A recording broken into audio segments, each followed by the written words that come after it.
What is up, everybody? It's Cody with Blood Money MMA Bets, and I'm here with my co-host and boy, JohnnyKpicks. How you doing tonight, Johnny?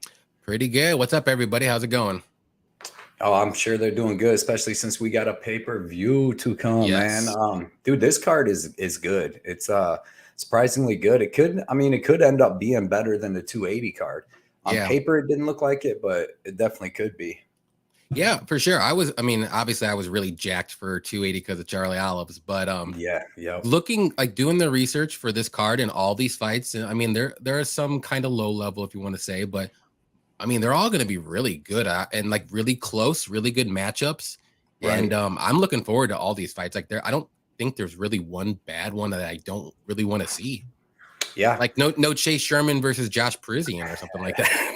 That's gone, man. That was going to be an extra 2 units in my pocket, man. Especially with Parisian, he's the one that ended up going to the hospital because he Yeah, I had stuff saw wrong that. with him. It's Yeah, crazy. everybody, if you can right now, please go like and like this video and then subscribe to my page, my channel, Blood Money MMA Bets, and if you can, subscribe to Johnny's channel, JohnnyKpicks. We're both on Instagram under the same name and under Twitter under the same name, so please check us out with that. For sure. Also, Friday night, we're going to do another pay-per-view live show for UFC 281. We're going to bring back Addicted to Combat and Burt MMA. Patrick with Addicted to Combat and Burt MMA. And it's going to be another great show. Go follow their pages too and subscribe to them because they got super great channels, super great knowledge. It's going to be another great show. Last show we did for 280, we got 26,000 views. Yeah, it was like 26,000 views overall. We had like 170 people in here at one point. Yeah, it was crazy. We had a lot of Russians. But Hey, it was all cool. Everybody was great. Everyone participated in the chat, even the Russians. I couldn't understand them. I was trying to put them up there too. I was trying to be generous and nice. I don't know what they were saying, but hey, it is what it is. But I'm glad everybody showed up if you were there. But this one's going to be even better. So definitely show up. Yep, and I'm sure it was all good stuff they were saying too. Oh yeah, I hope so. Till we got to that Olives fight. I know they're probably bashing me because I was saying Charlie Olives like the whole week on every comment. Yeah, that didn't turn out good for you. I know it happens. So yeah, tonight we're going to do 2 giveaways. We're going to do one at 7:30 and we're going to do one at 8:30. So make sure you guys are around and ready for that. Everybody else, like I said, take the time to subscribe. Before we get to these comments really quick, Johnny, how did you do on UFC Vegas 64? Well, my picks were hot garbage. I went 6-5 on my picks, so not good. But my bets were very good. That's I think I got I had 6 bets. I hit 5 of them, and I won 5.52 units profit. So hell yeah, good bounce back week from Vegas 63 because I lost 6 units then, so I pretty much broke even now. So all good. Nice. How about you, Cody? How'd you do? Yeah, I did good. I went 4-1 for plus 5.95 units, and my only loss was that Maverick under 2.5, and she was close a couple times, man. But yeah, other than that, I thought that was a pretty easy card to pick. I wish I was gonna bet Lemos too. I picked her. I actually went 10-1 on my predictions. The only one I lost was Ramona Pascual. It was overall like a pretty good card. I was gonna bet Lemos, but after I heard about her plane getting stuck, I ended up staying away because I didn't know about the weight cut and all that. But yeah, man, that would have been nice. I was gonna put a little bit of money on her too. But yeah, man, it's nice to be in this back into a pay-per-view, get some really good fights. Let's go to the chat. We got Eric Betts Fights, man. What's up, Eric? Appreciate you showing up. Everybody go check out Eric's all his videos. I believe he just dropped a video today for this card. So everybody go check that out. I'm going to check it out as soon as I get off this, as soon as on my way to work. Papa Chuck, what is up, man? He said countdown 30 minutes to go. He was here 30 minutes late or early. Yeah. Early squad. Yep. You know, we appreciate you, bro. We appreciate you showing up, Papa Chuck. Our boy Victor, been here since the beginning. He said, "What's up, gentlemen? Let's make money this weekend." You know it. You know, especially after 2 good weekends last week. After both of us killed it last week, man, it's gonna be nice. A lot of people did too.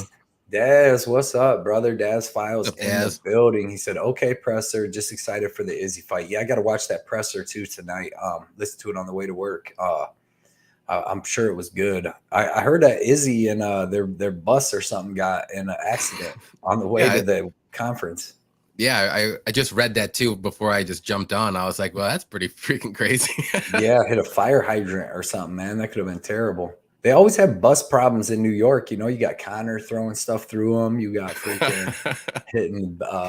It's the MSG, man. It has bad vibes. That's it's New York City, man.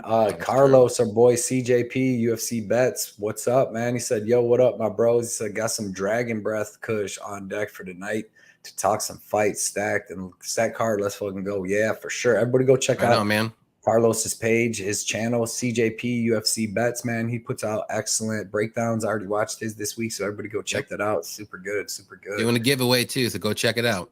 Giveaways are always good. Yep.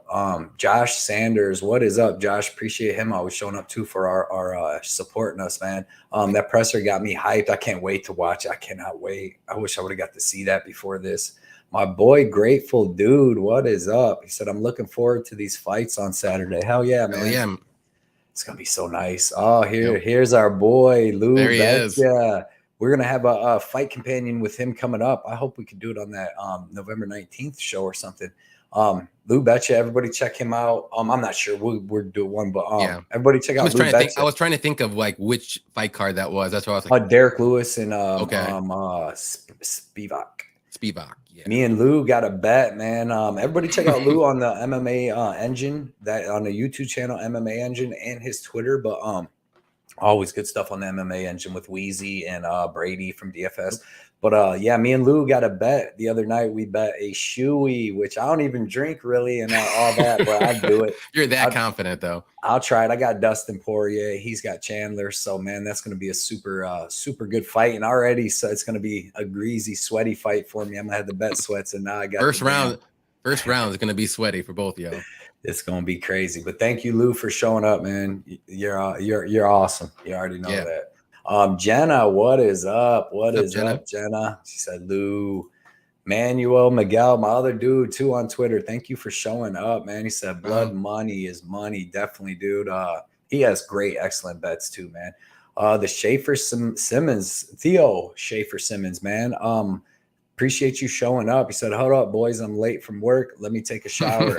You got some time. We'll be here. You still got 19 minutes till the first giveaway. The one and only. So what up, brothers? What's up, one and only? Came with good picks last week. I'm sure you'll have some great info this week. Jenna, what's up, fellas? Shafiq. If I say that wrong, you guys already know I'm the worst pronouncer. Yeah, sounds good to me. In the game. He said, let's go, blood money. Let's go, man. Appreciate all the freaking support. That's a cool name too. Look at this. Like look at this loser right here. Effie, Any Action Effie, our boy. Any Action MMA. Go check out all his stuff too on YouTube. Sure. Great stuff. Guess who doesn't have to work and can catch the full stream finally? Hell yeah, Effie.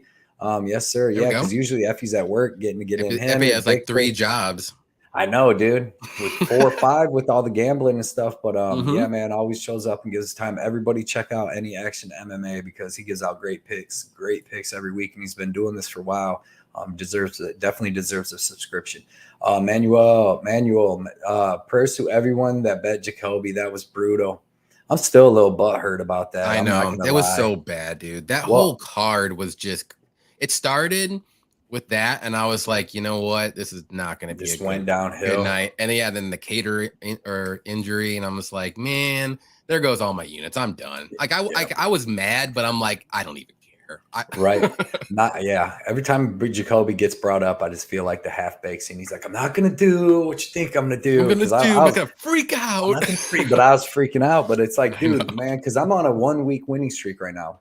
Had they gave Jacoby 10. To win 9 going on. Okay. 10.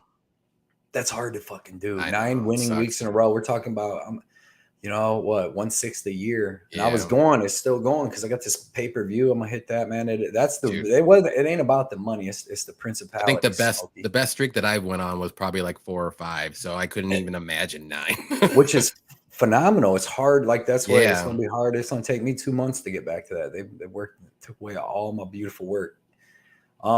Dirty Red. You'll get it back. You'll get it back though. Well, I'm gonna get it back. I had to take double back. They took 300, cheated me out of 300. I took 600 back from there. You them go, motherfuckers. That's how we roll.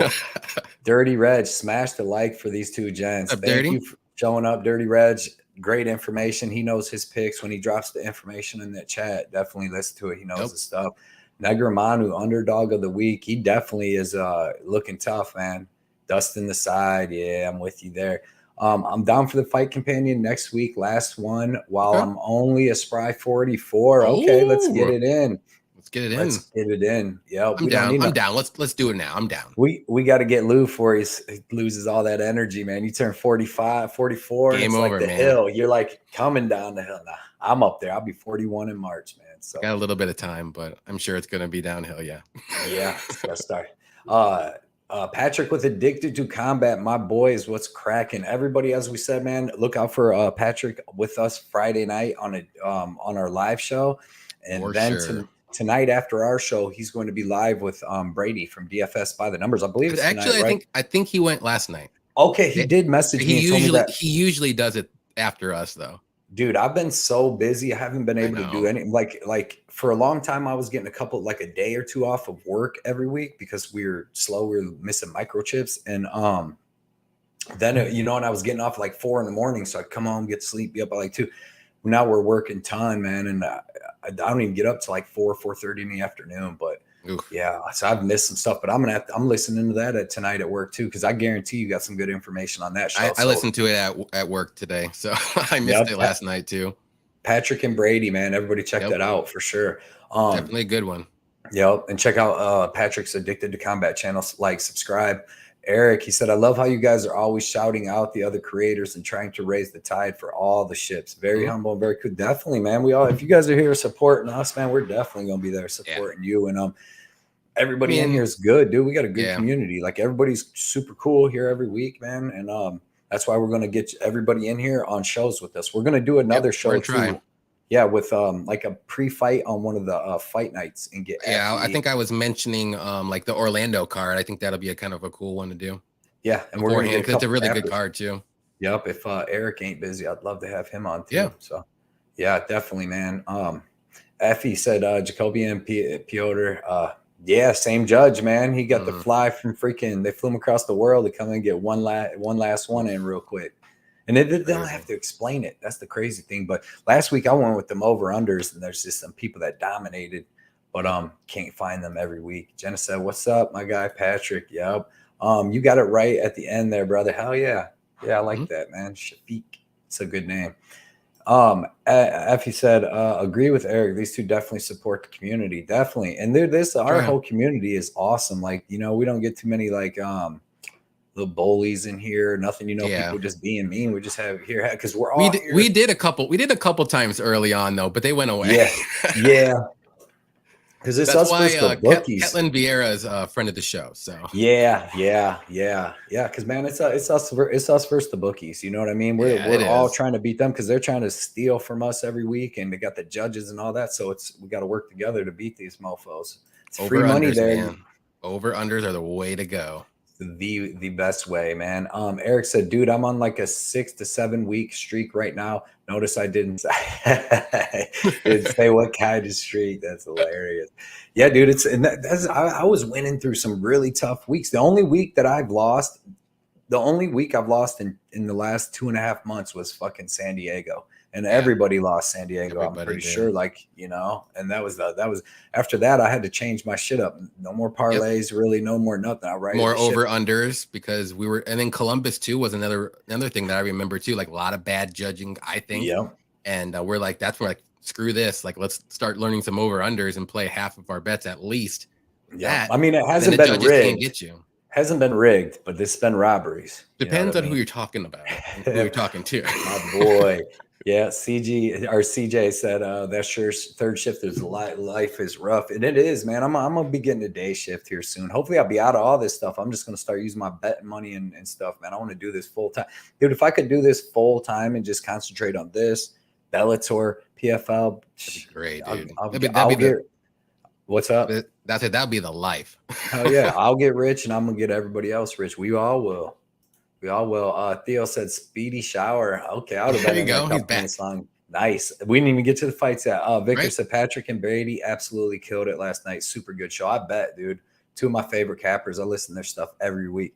Don't mention, Loopy. Loopy pulled the Loopy. Loopy pulled the Strickland. Or which one happened first? Because one of them pulled the other one. The Strickland versus Pereira, or was it Loopy versus Hill first, man? But well, it was Loopy not shooting a takedown all fight. Tried like all twice. I think she might have tried like once or twice, but it wasn't even like a good takedown. It was like a half-assed, like, no, I'm done. Nope. Let's strike with the striker. Yep. All right, boys, let's get into this. We do got 14 fights. First fight of the night is Carlos Ulberg versus Nicolae Negumereanu. Who do you got in this one, Johnny? Well, to open off the night, I'm going to go with the underdog in Nick here. Ulberg is a good striker, don't get me wrong.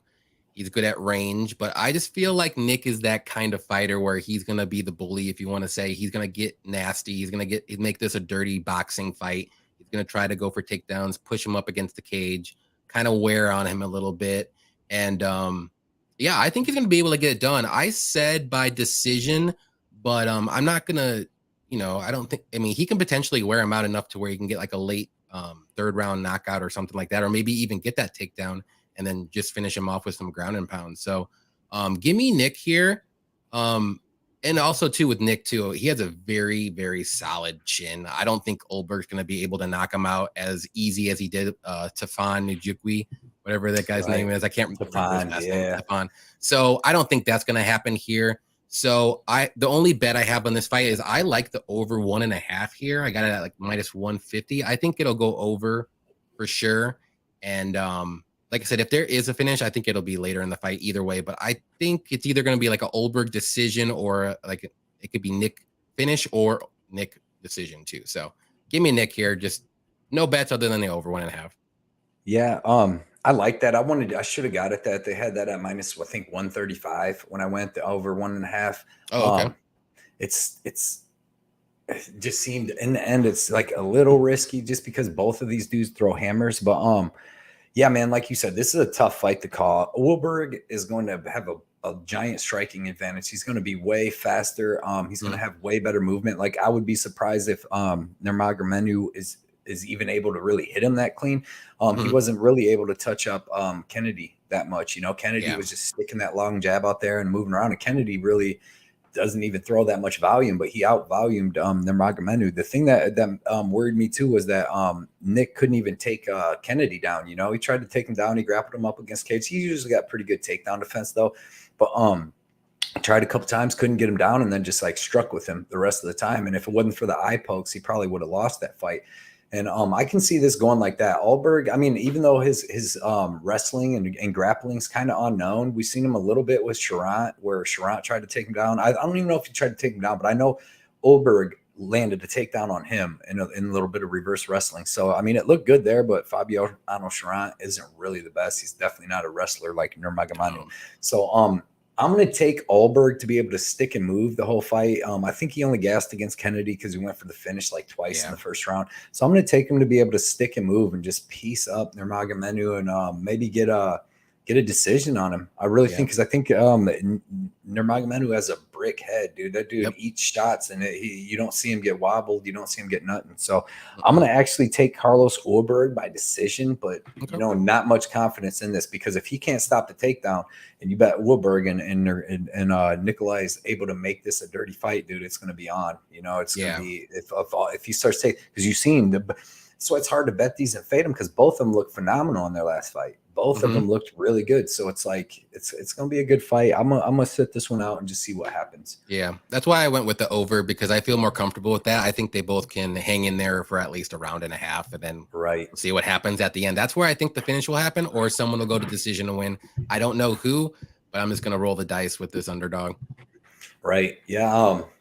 Yeah, it's a hell of a first fight. That's how you know it's a pay-per-view when you got this on there. Herb's here. Herb Dean, the gold standard. What is up, Herb? Dev the Deuce said City Kickboxing sweep. UFC Drew Pick said, let's go. Appreciate you being here. We'll get back to this. It's debatable. I'm doing the anti-sweep. So me and Dev are like on. Oh, you're on the opposite. I have the opposite, and I don't mind. I didn't even try, but it just happened.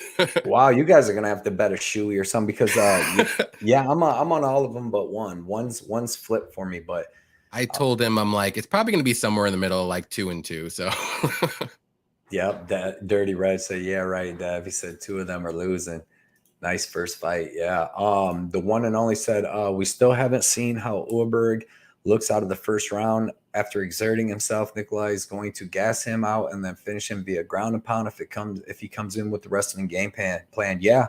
If he can get them takedowns, it's going to be very, very tough. Well, he got out of the first round in the Charant fight though, but he was just picking, like, just staying at range and, doing basically one shot at each. He got hit a couple decent times in that Charant fight in the first round, but then he cracked Charant, and then Charant hurt his eye, and he didn't throw a punch after that. I had Ulberg in that fight, and it's like sometimes he gets caught froze and just gets hit with a big punch. Like Charant hit him with like 2 big punches. I'm like, fuck. And then all of a sudden he just stopped fighting, and it became a boring decision. But true, he's hittable, dude. I just don't. I'm going to take Nicolae's brickhead over Ulberg. He's got the model chin, but he looks tough. He's tough. But Eric, I think both are tough, and I think they're both tough enough to, like I said, go at least 1.5 rounds. Yeah. Eric said I took the over 1.5 here too. Nice. Yeah, I like that bet. Carlos said I got Carlos Ulberg at 125. I just feel like he has a higher ceiling and is a killer. Both guys are, and that's why I also bet fight doesn't go to distance. Okay. And that's I like that bet too. I mean, I just think they're strong enough or durable enough to go 1.5 too. So I think it's gonna be between 1.5 to 3 rounds. It's gonna be finished maybe. Yeah, the one and only is right. Ulberg does not like pressure, man. He likes to be coming forward, picking you apart, keeping his range. He likes a nice, clean fight. And I know Negumereanu shouldn't give him that, but he was kind of giving Kennedy that. Like when they was fighting, Kennedy was kind of picking him apart a little bit. I think he, after 20 tries he tried, I think he's like, all right, I just can't do it now. Yeah, Carlos said both guys have finished almost all their fights. Yep, man, both are finishers for sure. Let's see, Dirty Reg. I got a thing for the favorites in certain jerker and in the curtain jerker, especially when it's a men's fight. Okay. The men's usually cover the favorites.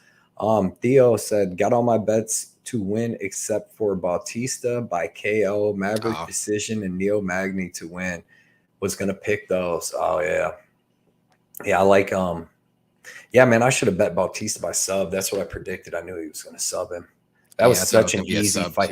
Dude, when he was at minus 230, I was going to max bet him. I was going to put 700, like 690 to win 3 units because I knew it was going to be easy. And by the time I got to the casino, he's down minus 280 because it was like the day after they dropped, and I was pissed. So that's why I had to parlay him with Maverick, but I was just going to max bet him. Yeah, I wish I would have put way more on what I did with him, but I'm happy that hit though. Can't complain. Yeah. Dev said he's got decision in this. Yeah, I think it's going to go to decision, but I wouldn't be shocked if it's a finish in a late 2nd or 3rd round. Right. Dylan Hines said Welly will reign supreme over Carla Esparza. I can't wait to watch Carla get curb stomped. Sheesh. Yeah, it's it's true though. It's going to be yeah, man. I didn't bet that fight either, but I wanted to bet the under because I think, but man, it's like, dude, if everybody back in Whaley better hope that she stuffs some first takedowns quick because like that's gonna be a long night if Esparza can hit them takedowns. All right, next fight we have who is in the men's bantamweight division. We got Julio Arce versus Montel Jackson. Julio Arce 18-5 currently sitting at plus 170. Montel Jackson 11-2 currently sitting at minus 220. I actually like Julio Arce in this fight. As a big underdog, I think it should be more close to even. Montel Jackson hasn't fought and beat anybody. If you look at his record, he has not beat anybody. And then both times he stepped up in competition a little bit to Brett Johns and Ricky Simone, he got beat. Julio Arce has like a 94% takedown defense. He hasn't been it's not like a lot of people have tried to take him down, but he's a veteran. He's tough. He's coming down. He's been at a 135. I believe this will be his 4th fight back at 135. He was fighting killers up at 145. So he's able to deal with bigger guys. He's got a KO win over Julian Erosa, you know what I mean? Who's the same size as Montel Griffin, who uses wrestling, grappling, all that. And I just think that Julio Arce, dude, has just as good, if not better, striking than Montel Jackson, right? he should be able to stop his takedowns. And then from there, it's going to be a really good, even fight. Like Julio Arce is no pushover. He should not be plus 175 to Montel Jackson. You know what I mean? And I don't even see a full clear path to victory. With that minus 220, you just got to assume that Montel Jackson is going to come out and take Julio Arce down at will for 3 rounds and hold him down. Because anytime it's standing, it's going to be pretty close. I do like Montel. He's got long punches, long 1-2, got some good power. But he went to decision with JP Buys. And that was JP Buys coming in on short notice up at 135 from 125. Couldn't even finish him. So I got Julio Arce. I'm taking Julio Arce as an underdog. I actually did. I bet him. I got like 1.45 units to win 2.5. And I think this is a pretty even fight. I mean, it's a pretty even fight. So give me Julio Arce as a big dog, man. Disrespected here. Yeah, I don't blame anybody for picking Arce here. I was actually really close, like this close to picking Arce here, but I'm going to go with Jackson. I think I agree with everything you said, though, but the one thing that kind of got me with Jackson is he's a little bit more well-rounded. So if he can get a takedown or maybe get a weird position, maybe take his back in a weird exchange, he's going to have a little bit of advantage there. He's going to be a little bit taller, a little bit the reach of 5 inches, I think, on the feet, and him keeping his range. I think he's going to have an advantage there a little bit, even though the striking, I think, is pretty close. And I also think Jackson has a little bit more power. Like, it's pretty close, but I do think he does have the potential to knock him out eventually, maybe. Because, I mean, I know it was Yadong Song or Song Yadong, but he got knocked out in that fight. But yeah, this is going to be another good fight. I really want to see it. I don't have a bet on this fight. I'm just going with Jackson just because he's a little bit more well-rounded. I can see a couple more paths to victory, if you want to say, but it wouldn't shock me if this goes to decision and it's really close, maybe even a split decision. And the only thing that I might do is like the over 1.5 and just do like my super safe parlay would be this fight would be over 1.5. That's about it. That. I just don't have like a really good read on this fight other than I think it might go over. About it. Yeah, man. Yeah, I think Julio Arce. I mean, Montel Jackson. This is a good live dog. I mean, I'm telling you now, I just picked Jackson, but I think Arce is very live. I promise you right now. I mean, I know what I'm doing. I know how to bet, but people's gonna be like shocked, not shocked, but shocked at my bets this week. But I think that I am shocked at one. I will admit I am shocked at one of them. We'll get to Wellington. That's not even the start of it. You'll see the next one. And dude, the funny thing is I got now not as much with the Julio, but I got 2 dudes that are plus 175 or more, and I promise you, I pretty much feel more comfortable with them winning than Dustin Poirier. Like, and that the Wellington Turman, I think I'm way less concerned about Petroski, you know what I mean, than Michael Chandler, because Petroski's not that good. He's really not. But Wellington's not either. We'll get to it. We're skipping them all. Let's get to right? But yeah, man. So you're on Montel. I'm on Julio, and it should be a good fight. It's gonna be a good fight. I was just shocked at that line there. Let's see. Dev said Montel is a lock. I don't understand. I don't know about a lock. His clear path to victory, like to grapple. Julio Arce is a well-rounded veteran. Dev, I love your confidence, though. Yeah, no, yeah. I wish I had it. That's fight, he picks. He puts it on the line though. Mm-hmm. He puts his neck out there. True. Carlos said, "Let me get Montel Jackson. Got him in a wild, fun parlay bet. Dude is kind of underrated and is well-rounded. I'm going to hope Arce can force it to decision and steal it off the judges card. I think Arce hits hard. Bro, Arce's out here finishing Andre Ewell and stuff where it's not like he's the greatest fighter, but the mofo is hard to finish. I mean, Charles Jourdain, all these people wasn't finishing him. And Julio Arce finished him in the second, dude, put him down. Arce is legit, man. KO Julian Erosa. Very good striker. Like, I think I'm taking Julian Erosa over Montel Jackson. And Arce was minus like 180 on that fight.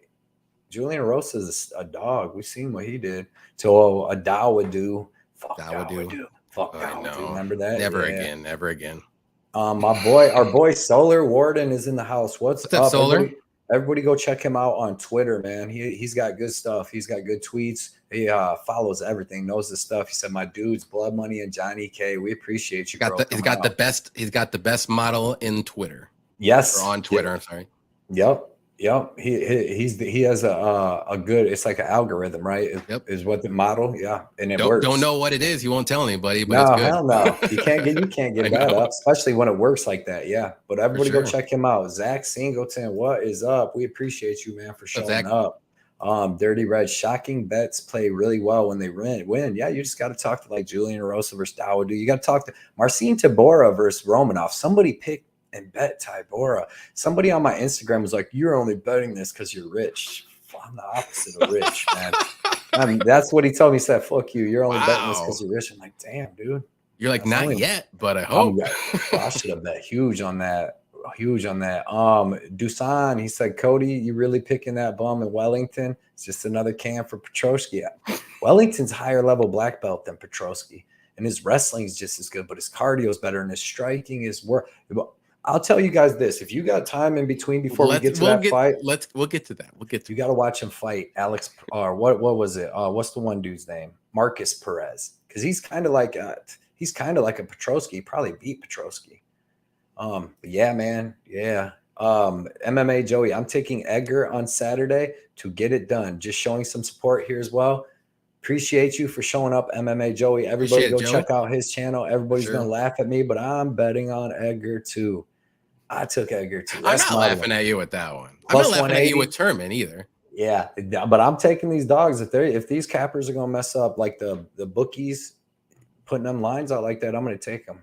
But we appreciate you showing up, MMA Joey, and everybody check out his channel. He's got a huge channel, great stuff, great Twitter. Everybody get on there and check him out. Show him some support. Dev, the dude. Josh said Misha was on his way to beating Wellington until he got his arm took off.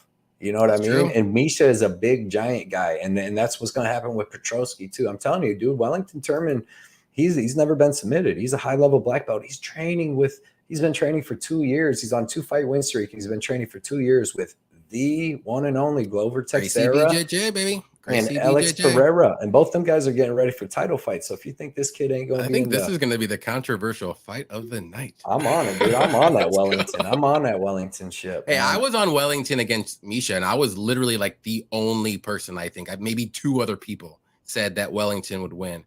Yeah, I'm okay. I get it. I picked Misha. He's not good. I'll admit that too. Petroski's not either. I promise you. I'm not saying Petroski is a champion. Here is the bottom line. All right. This is what sold my shit. You go watch Petroski versus Michael Gilmore. He lost the second round to Michael Gilmore, who's possibly one of the worst fighters that's ever fought in the UFC. I mean, it wasn't a good look. It wasn't a good look. But also, you got to remember, too, Turman also went to a split decision with Sam Alvey and potentially should have lost.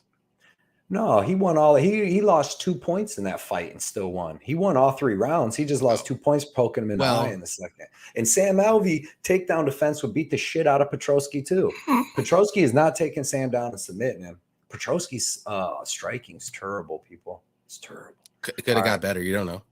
Maybe. Now that's one thing, but that's the other thing is Petroski's like 30 or something, 31. Like 31, 30, 31, it's like that. Wellington Turman's 26. He's only getting better. Petroski's at the top of his game. But Wellington Turman, 26. Been in the UFC since like 21 years old, I'm telling you. Let's see. Petroski was gifted an all-time trash. He's been gifted tons of trash cans. He got the Who dude from China too. Yeah, even that Maximov trash can that could beat Chimaev. Yeah. He might. You never know. They never fought. Let's see. Dirty. Yeah, Effie said exactly, Cody. Dirty Red said that if you're on him, Cody, ride him to the bank if that's what it means. That's what it is. That's what it is. I said, I will never say anything is a bad bet. Ever. Yeah. Let's see. So Effie said Gilmore top 3 worst ever. 6-6. 6-6. It's terrible. Whoa. His other win was over the Chinese dude that's 3-3 or 3-4. Like, bro, if you go look at like, I'm telling you, I would love to see everyone's top 3 worst UFC fighters. Yeah, I know yours would be Vendera. All heavyweight division. I got like 7 of them. He said, I want a heavyweight round robin of low level round robin tournament. Let's go. Yeah. Dirty Red said he was on Wellington. Now he's on Petroski.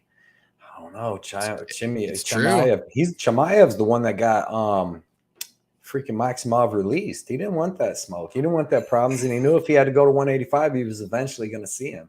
Oh, Jimmy.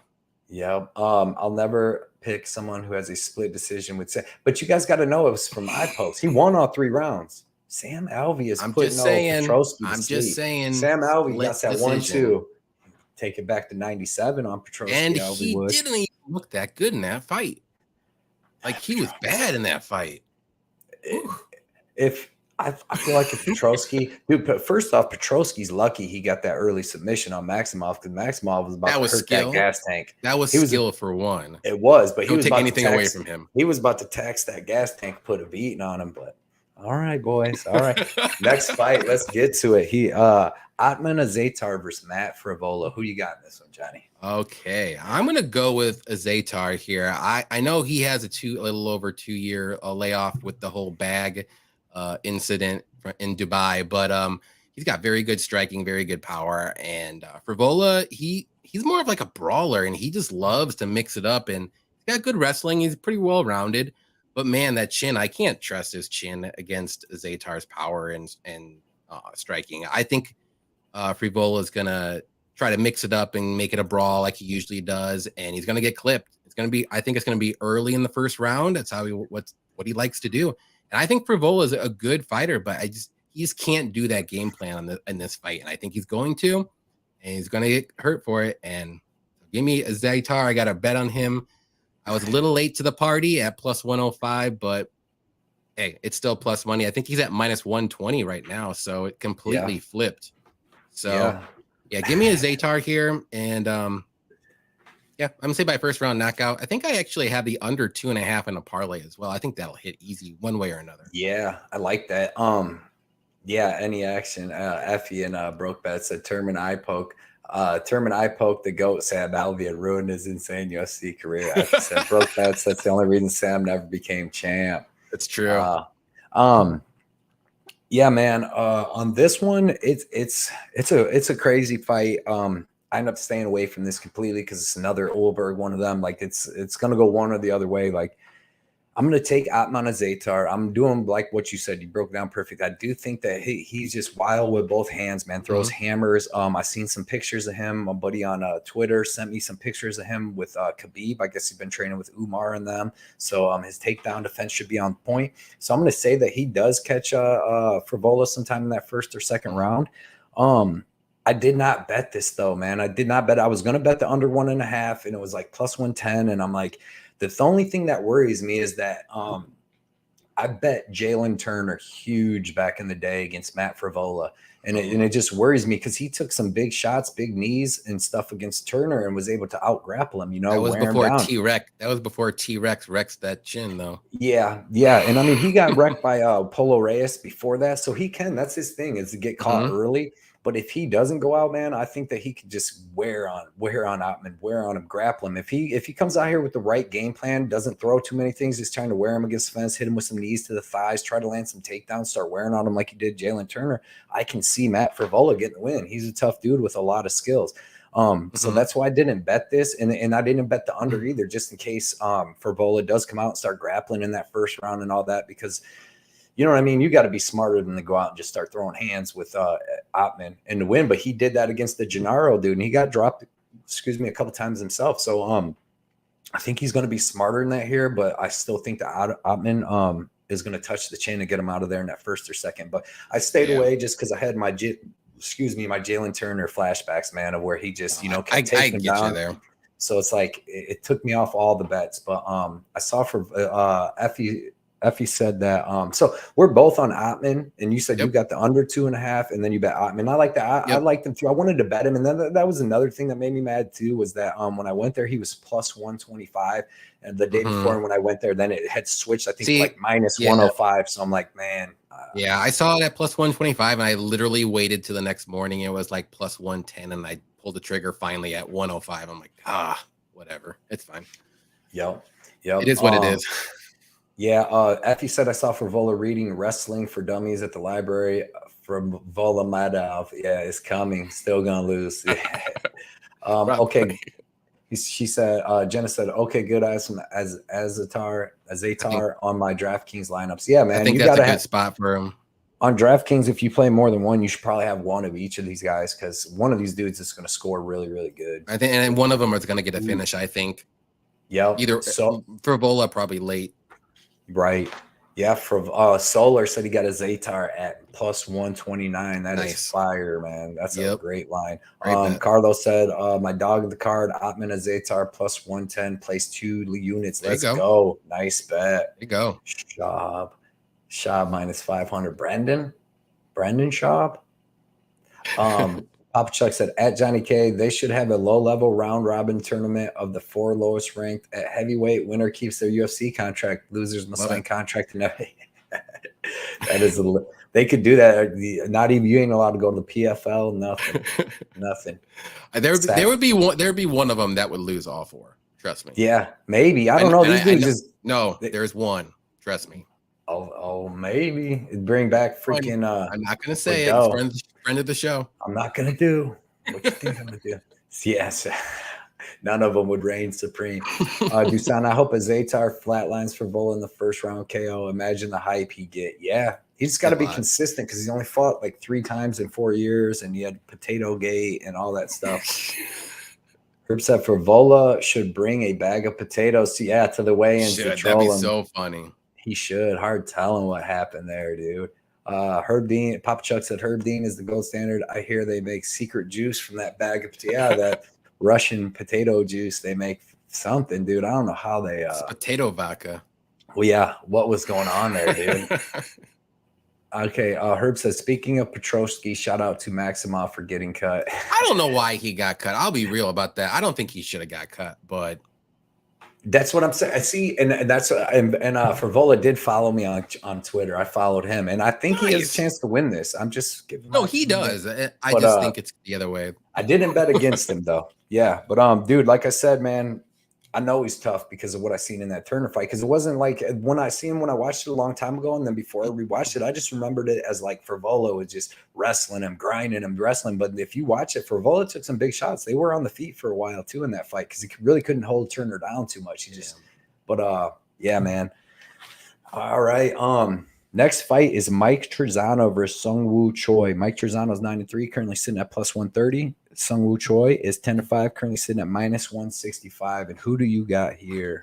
So this is an auto pick, and because Trizano just messed me up in the head when I picked him a couple times, and I just don't like anything about Trizano, to be honest. Other than him pushing forward, that's the only thing he does. He doesn't throw any volume. He's so low volume. He doesn't do anything except go forward and get hit. So give me Choi here. I think he's the better striker. I think this fight's going to stay on the feet the whole time, which is only going to benefit Choi more. I'm not saying Trizano won't do anything. He'll probably land a couple good punches, but Choi is going to just outbox him. And I'm going to say for all 3 rounds and get to a decision, but I can see a late round finish by Choi as well. But he doesn't really get a lot of knockouts. Like, he's got power, but he gets hit a lot too sometimes too. So I think it's going to be more of a striking affair, and I think both these guys aren't going to get each other out, and Choi is just going to outstrike him for 3 rounds. So no bet on this fight either. If I want to do the over 1.5 here for that parlay that I was going to do, but I'm throwing that up. But I don't like this fight. It's kind of like weird to me, but I'm not picking Trizano. I'll tell you that. So give me Choi here. Yeah, you got 2 guys coming in off of losses. I've lost money on Choi 2 fights in a row. I lost money on Trizano last fight. I'm with you. I don't trust either one of these guys. I do like Choi. I think that they're both going to have pretty good striking, but Choi, I think, hits harder, going to land the harder shots, and probably if there's any grappling, I would imagine he'd be the one doing it. But yeah, man, I'm picking Seung Choi by decision, but I'm not very confident on that at all. I'm not either. Yep. But I do think it goes to decision too, though. I don't think either one of these guys are going to get one another out. They're not really knockout artists either, but they get knocked out. So that's why I'm just like, I don't know. Yeah, that's why it's like some of these fights are good. They have some veterans, but they're just risky fights. Yep. The one and only said, anyone who beats Yusuf Zalal on the feet is a beast to me. And he did. He had to grapple though. Seung Choi held Zalal up against the cage a lot in that fight. For sure. Yeah. Oh, Papa Chuck says, I live in Idaho. Potato vodka is top shelf. There you go. All right, everybody. So we're both on Choi there. We're doing the first giveaway. My first giveaway. Shavkat Rakhmonov. This is an orange flash refractor rookie. And everybody knows Shavkat's a beast. I mean, I don't know. It's probably like what, a $20-something card at least. I don't know what they book for, but that's an expensive card. And then the second card with this giveaway, Umar Nurmagomedov select rookie. And everybody knows these are the people I collect. So you want these in your thing because that's two undefeated guys that are probably going to be champions. They're gonna be champions. Yeah, and they're both excellent cards, perfect shape. So these two cards. This question is easy, so get them Twitter fingers out. Get ready, Papa Chuck. Get ready, Papa Chuck. You're on fire. I know, dude. Papa Chuck is here for the giveaways. Okay, boys. And this one's easy. But it might take a second. Okay, this card has people from all over the world in this card. This is an international card. It's a New York international card. Give me the only fighter on this card from England. And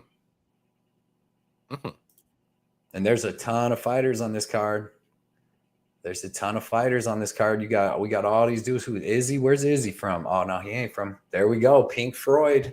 There he is. Pink Floyd with Molly. Yo, that's Molly McCann. Molly McCann. He spelled it wrong. But I'm gonna give it to him. Give it to him. That was the easy one, kinda. But I mean, there's 14 fights, so you'd had to go through it because then I mixed it up. I made it easy. Next one be a little harder, but I made it easy because I feel like there's all them New Zealand people. I thought somebody was going to start yelling out some of that. Yeah, like Dan Hooker.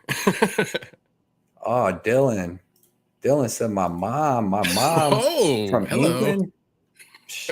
Man, bro, that's filthy, man. My mom, she ain't around, but I'll tell you what, when I go to England, your mom will be there with me. Dylan. Fish chips and this. Nah, I'm just fucking with you. Fish chips in the Mexico trip. Fish chips and D. All right. Jenna Marie. Oh shit, what's happening? Okay, yeah. Let's see. I'm a deer in the headlights. My Siri froze. Didn't hear the question. Yeah, Molly McCann on Saturday. Dang, Pink Floyd. I feel like he won a thing before, but hit me up on Twitter or on Instagram. Send me your address and stuff like that, and these cards will be shipped out to you. Prince of Mischief said, LOL. I know. Damn, Dylan. Coming at my mama like that, Dylan. I got the mom. You don't want to do that, Dylan. I promise you. I'm the king of mama jokes. I hit people. Listen. I met Cody. He's short, but he's feisty. He's wrestled before. He'll get you on the ground just like Petroski, and he'll anaconda choke you just like he did and will on Saturday. No, that sounds good, but I'll do all that. I'm gonna do all that to his mama. That's the thing. Wrestle her down, hit her with the old anaconda. Oh man, but it ain't gonna be no choke. Dylan got me fired up now. Dylan, you guys talking about me and my mama and Wellington Turman? No, I'm not gonna take that. I will not. This is hilarious. All right, man. I'm messing with you. We're having too much fun here. Yeah. Yeah. So action was like Molly. Love it. Everybody was on delay, man. He said, "Don't make me give you the rolling thunder kick." Blocking who did? Oh, I was just watching tape last night on Andre Fijalo and Michelle Pereira, and he fucking did that and hit him kind of on the top of the head with it. He hit him with a big body kick, and he's like, "Oh," and he did a rolling thunder. So save that. I don't need that technique done on me, Dylan. Come on, man. Sick cards, yeah, yep. Prince, what's your best mama joke, Cody? Let's hear it. Oh man. All right, Dylan. All right. I'm gonna give you guys one mama joke. This is one mama joke. All right, Johnny. What's the difference between a washing machine and Dylan's mom? What? When I drop a load in the washing machine, it don't follow me around for 2 weeks. That's the difference, Johnny. That's the difference. We don't play mama jokes around here because I'm the mama joking. I'm just playing. I kid. Friend of the show. He said, Jenna in my living room hollering. This is why we have a good show, because our community is funny. We have a good time. Right. Yeah. He said, I love how you late. Your answer came to the giveaway. Yeah, Effie came in on the next fight. So Effie might be working. You know, who knows? Yeah, he did the same. No, he said he's not. He's probably working. Dirty Reg chat's going nuts. That's great. That's a 10-7. That's a 10-7, Dylan. Boom. All right. Next fight, everybody. We're going to a even better fight. All right, we got Karolina Kolakiewicz versus Silvana Gomez Juarez. And man, Kolakiewicz, decent boxing, throws some straight punches, not much power, throws decent leg kicks, decent offensive and defensive wrestling, decent BJJ. I know it looks like she's probably like a killer in that because she beat up Felice Herrig, you know, pretty easy, but Felice Herrig was on her way out the door. Didn't have anything for her in that fight. Matter of fact, she beat Felice Herrig, and then before that, she lost like 5 fights in a row, and then her win before that is Felice Herrig. Like her last 3 wins in the 6 years were all over terrible comp. 2 of them were Felice Herrig.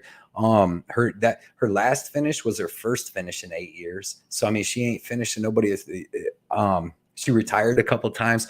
I like Gomez Juarez here, man.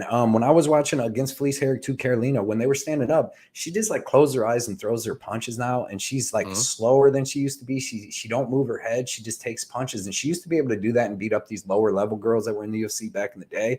But now, dude, she's getting hit, and she's going to get cracked here, dude. I really think that Gomez Juarez gets her out of there in the first round. This girl's fast. Against Lang, she was moving around, you know, staying off the fence, wasn't getting taken down. And then when she lands, you seen against Demopoulos, too. I bet her against Demopoulos, man. When she cracked her, I'm like, yes. And then I'm like, no, fucking sub arm barred right after that. But, yeah, man, I'm taking Juarez here, dude. I really think that Juarez, even though they're the same age, both 37, Juarez is fresher, faster, and hits way harder. And Karolina's too easy to hit these days. So give me Juarez. I'm going to take her by finish in that first or second round. Yeah, I'm going to go with Juarez, too. The power that she has is crazy, and I think there's no way Karolina's going to be able to take that. Like maybe one punch of that, and then the next one she's going to be down. But I do have the bet on the under 2.5. I got it at plus 110. And I just don't trust Juarez, though, because if this fight somehow gets to the mat, maybe Karolina shoots a takedown and gets a takedown, Juarez is getting subbed immediately. I don't care who you are. Like, anyone can sub Juarez on the ground. So it's either going to be a Juarez knockout or Karolina submission. So I'm going with the Juarez knockout, but I just don't trust. I can't trust her, though. Yeah, I know if I bet Juarez just money line or something like that, it's going to be the other way. That's why I did the under. I know it's going to happen. Yeah, it's like, that's good picking. What, under 2.5, right? Yeah, under 2.5. Yeah, I like that. This fight's not going to the third round. There's no way. And Juarez never is seen like 3 minutes in the fight before. I don't think it's 3 minutes. Yeah, she's either, like you said, she knocks girls out or getting subbed, and that's definitely what can happen here, and what probably will happen, and within them first 2 rounds. So I like that under. I was looking at that too. I like that under bet. But yeah, man, it's just hard to pick this, but I just don't. I guess Karolina just needs to go out there and wrestle and get that going. But if she can't, man, she is she's done. World of trouble. And she's slow, and Gomez is a pretty physical girl. Yeah. Dylan, he said, I'm not going to be able to show my face around these parts anymore. Nah, bro, you're good here. This is what we do. We joke. We all joke on each other and have a good time. And I'm glad you put good sport about it too. Just keep that rolling thunder to yourself. I will not get hit with no damn rolling thunder. Hell no. He puts me on World Star. I'm just walking into work. Rolling thunder, bitch. Hits me with the fucking flip kick. All right. Jenna said, you're cool, Dylan. Yeah, definitely. Prince of Mischief, Silva by KO, baby. And I like that. I do. I really think that's what happens here. Dev said, I got Caroline. I'm okay with that.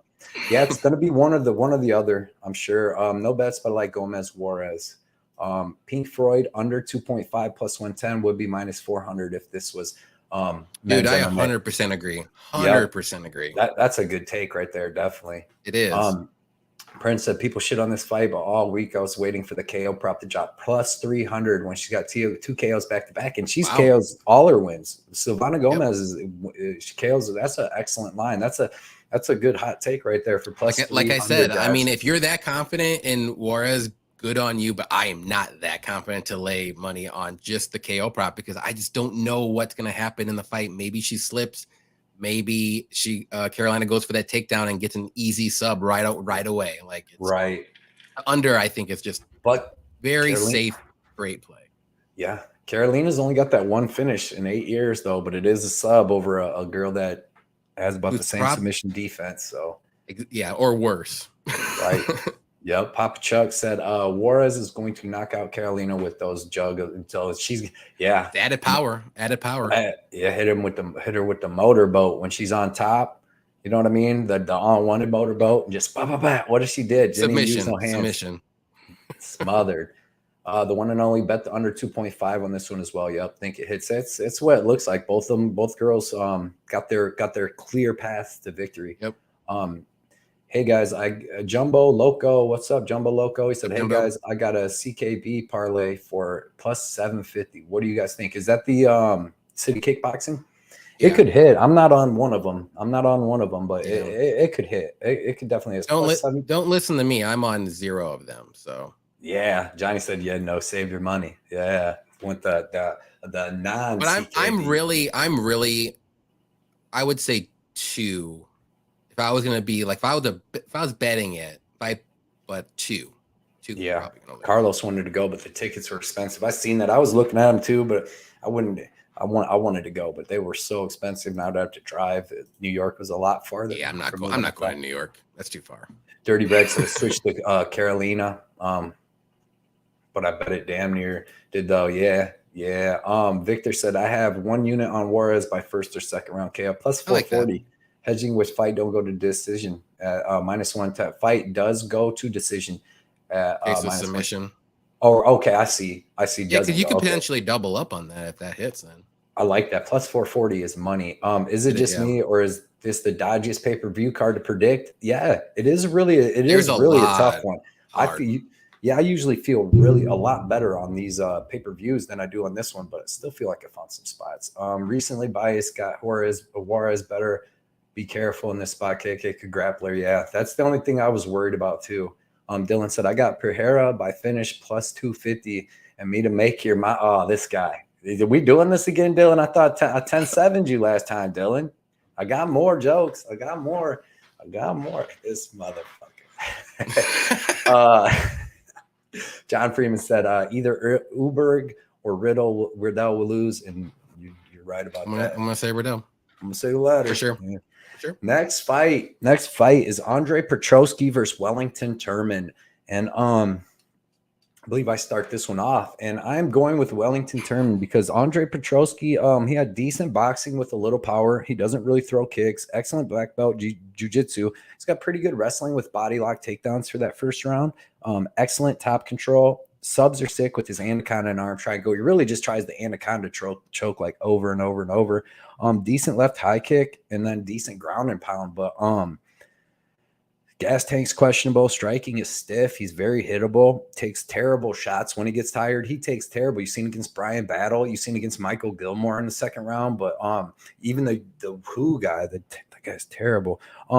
Like I said, he lost the second round to Michael Gilmore. Michael Gilmore is legit one of the worst fighters I've seen in the UFC. At that division, he came on the Ultimate Fighter as a replacement, got beaten like a minute and a half. Somehow got another contract, fought 3 more. The dude's terrible. He's got decent grappling gas tank, but bad striking gas.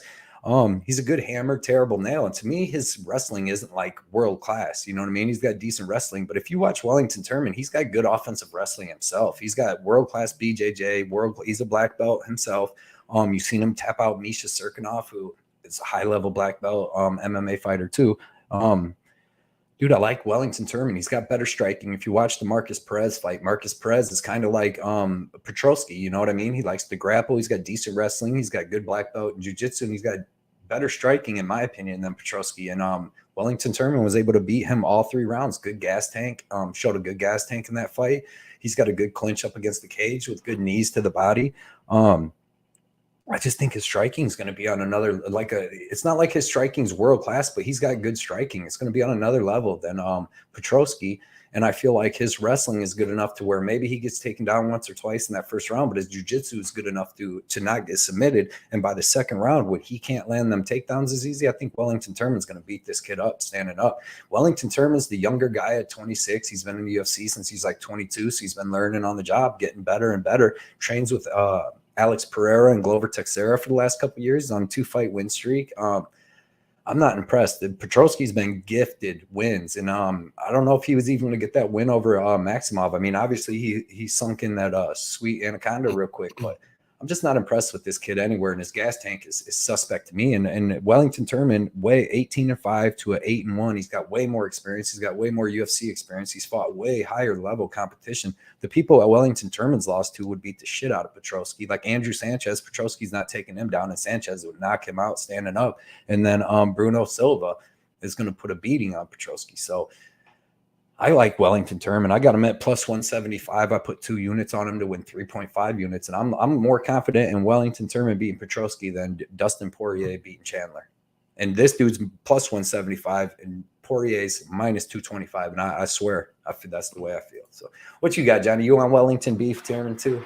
Listen, no, I'm not. I like Petroski here. And before I get into my little rant, I'm not saying he is the next coming of I don't know, name a great elite grappler, Charlie Oliveira.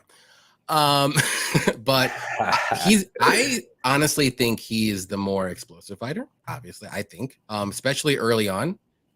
Turman is a kind of a slow starter, so that kind of worries me for him.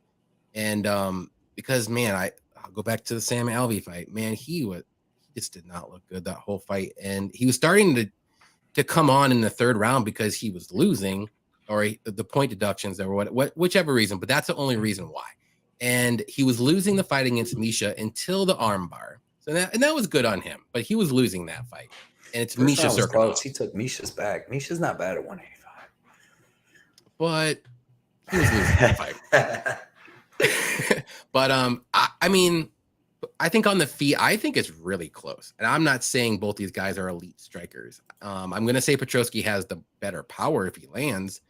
But this is, I mean, I don't think this is going to be a runaway fight. Let's be honest. I don't think Petroski's going to come in there, win 30-27 and just dominate and move on up. I think this will be kind of a close fight, but I do have Petroski winning, and I don't think there's going to be a submission. I don't think there's going to be a knockout unless it's a late knockout, maybe because of Petroski gassed himself out in the 1st round or something, which I can totally see. But I think he's going to win a 29-28 decision. It'll be fairly close. I think he'll win the first 2 rounds, and then Turman will just try to turn it up a little bit, and Petroski will be a little bit gassed after, wrestling and grappling and maybe standing on the feet and throwing, 25 shots and stuff like that. But give me Petroski. I just think he's I think he's the better fighter. I'll be honest. I think he's better. Better striking though. Better striking. I think it's even. That's how. I don't think Turman has good striking. You think the choke over Maximov is a better win than the armbar over Cirkunov? Yes. Maximov though. Maybe at the time I would say Cirkunov, but now, yes. All right. Yeah, man. Cirkunov is garbage. I really think that so like you think Petroski can be able to land the takedowns pretty easy in the 1st and 2nd round? I mean, I think he could. I don't think Turman has the greatest takedown defense either. And then he does like to play off his back a lot too. So can he catch Petroski in that armbar or any kind of potentially submission? Because I would like to see Petroski against someone with a very good ground game off his back. We haven't seen that yet. Right. And Petroski does do better when he is on top and in control going for submissions. But if he's on his back, I've never seen it either too. It's terrible. So there's a lot of unknowns here. So on that Ultimate Fighter, as soon as Brian Battle started putting up some resistance, he took his crappy shot. Yeah. I think Petroski, since the Ultimate Fighter till now in his last fight, which wasn't too long, but he's working on his cardio and pace, I think. And maybe he only has about 2 rounds of it if he paces himself correctly. But if he goes all out in that 1st round, he's not going to make it to the end of the fight. Let's put it that way. But he needs to maybe go 90% and then slowly pace himself as the fight goes on, because I just think he doesn't have the cardio there yet. But I can see him getting to a decision, maybe not looking great in the 3rd, but surviving at least, because I just don't think Turman's going to be able to finish him unless he's completely gassed. Right. That's just me. It's just more predictions and my conspiracy theories, if you want to say. This is all, I mean, I could who knows what's going to happen? Let's be honest. Right. But you got to watch that Michael Gilmore fight. He looked freaking terrible. Oh, I know. And I that's watched somebody it. that like Wellington Turman's not a bum. Like he's not like. He's not a bum, but he just I just feel like he's not 18-5. That's pretty good. His only in the Carl Robertson loss, I actually bet on him in that fight. It was a short notice fight on DraftKings back then. But I thought he won that fight too. He lost a split decision to him. So he could be 4-2 in the UFC with his 2 losses to Sanchez and Silva. I don't know, man. I think he's decent. Yeah, I mean, plus 175 though. I think that was. I can honestly say that I think Petroski is better than Serkinov. Better than Alvey. Cardio though. I'm just going overall. I don't know if Petroski could actually beat Alvey because that's one thing that Alvey had was the best takedown defense in the game. Train with Dan Henderson. If he can't take Alvey down, like if you watch Petroski's fights, his striking's terrible. Like he's uncomfortable as fuck when he's striking. Like he's really uncomfortable. Yeah. And if Turman had, I don't think Turman's striking is that great. It's not that bad. Now I'm not saying it's awful, but I don't think it's great. Right. I think they're probably on par, like in certain areas and just overall. Like I think Petroski will have the power advantage. Obviously, maybe Turman has the more technical striking, but it's not. His technical striking isn't going to last all 3 rounds. There's no way. Maybe in the first round, and then I just think it's going to be a sloppy mess after. So we'll see what happens. Who knows? All right. Yeah. Let's get up to the next fight. We got Erin Blanchfield versus Molly McCann. Who do you have in this one? I'm going to go with Blanchfield here. I know there's a lot of love with Molly McCann. She's a fun fighter to watch and got a couple spinning elbows and stuff. But she's a very good striker. She does have some wrestling. I don't think she's going to want to use it here. Her takedown defense is not great, which that's the key thing here in this fight. I think Blanchfield's going to be able to get a takedown whenever she wants. I don't think she's going to want to keep this fight standing for too long. I don't think she wants to make this a striking match. I think Molly McCann will make it closer than the fight should be.